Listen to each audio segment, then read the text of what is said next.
Tang kinalag Kaka QC, kami may-ari neto 1103, kami may-ari neto. Kahit bumili ka pa ng sesto. Si Tiyo Paing ba yun? Yun, sakto makakahingi ako ng barya. Ha? Sino yung sakay niya? Si Milet ba yun? Salamat, Chupaing ha. Ito po bayad oh. Walang anuman, Milet. Sa inyo na po yung sukle. Oh. Ang laki naman ng ibabayad mo sa akin, Milet. 1,000, dyan lang naman sa kanto. Okay lang yan, Chupaing. Bigay po yan nakasama ko. Sige po, salamat po ulit, Chupaing. Thank you. Chupaing, Chupaing, Chupaing. O bakit, Junior? Saan mo nasakay yun si Milet? Ilang araw na kasi hindi nauwi yun eh. Ngayon lang umuwi. Ah, dyan lang yun, sa may hotel sa kanto. Doon kasi sila lumabas sa may hotel. Ano, sa hotel? Dyan lang sa kanto? Ilang araw na, hindi nauwi, nandyan lang pala sa kanto si Milet. O sige, Chupaing. Pupuntahan ko muna si Milet. Namiss ko yun eh.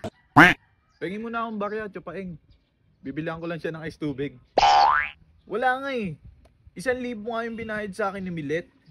Galing yata dun sa kasama niya lalaki na mukhang mayaman. Ano? Kasama niya yung mayaman na samboy na yon? Pupuntahan ko yun. O siya, babiyahin na din muna ako. Ayuan na muna kita dyan.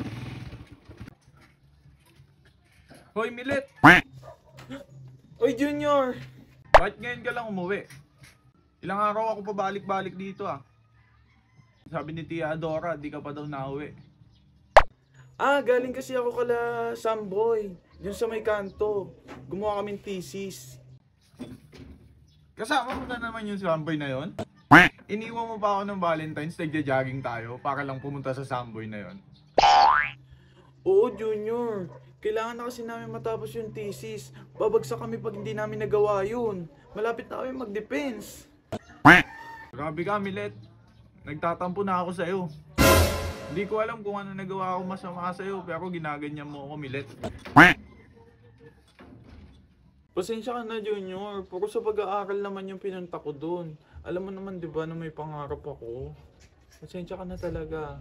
Mas pinipili mo pa yung samboy na yun eh, kaysa sa akin eh. Sorry na. Huwag ka na magalit. Uwi? Tagal mo na bang kilala yun? Ako, simula bata tayo, Milet, magkakilala na tayo. Oh, Junior, pasensya ka na talaga. Humingi ako ng tawad. Babawi ako sa'yo. Babawi ako sa'yo, Junior. Promise ko yan, babawi ako sa'yo. Huwag mo muna ako sapin, Milet. Nagalit?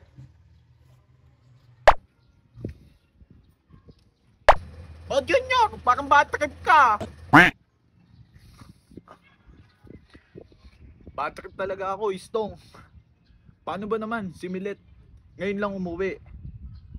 Nalaman ko kasama pa yung samboy na yan. Ilang araw sila natulog sa hotel. Sino ba naman di mababatrip dun? Naku po! Problema nga yan! Oo, Istong.